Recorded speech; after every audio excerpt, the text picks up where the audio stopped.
वंदे मातरम. मी जितेंद्र शिवाजी सूर्यवंशी, तालुका अध्यक्ष निर्भय महाराष्ट्र पार्टी बागला. आज आपण आलो आहेत सटाणा नगर परिषद बागला आणि इथे आलो. आणि काही दिवसापूर्वी मी बस स्टॉपच्या समोर जे आहे चेंबर बाबत एक व्हिडिओ टाकली होती. रहदारीचे मार्ग ते चेंबर होतं आणि तुटलेलं होतं, अपघात होईल अशी जागा होती.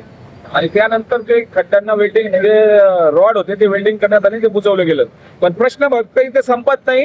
सटाण्यात वेगवेगळ्या ठिकाणी असलेले चेंबर्स. तर या ठिकाणी आपण सटाणा नगर परिषद समोर आहोत की सटाणा नगर परिषद समोर जे चेंबर आहे ते चेंबरची अवस्था बघा. रहदारीचा मार्ग आहे, इकडनं लोक येतात आणि येत असताना नजर चुकीनं जर हा आहे इथे जर पाय पडला, ते पाय पडला एवढा मोठा अपघात होऊ शकतो, पाय तुटू शकतो. येणारे लहान मुलं असतील, बालक असतील, वृद्ध असतील, तरुण असतील, तरी इथे सुद्धा अपघात होण्याची शक्यता आहे. आणि ही जी बाब आहे नगर परिषद या प्रकारे जर असं चित्र दिसत असेल तर हे गंभीर बाब आहे.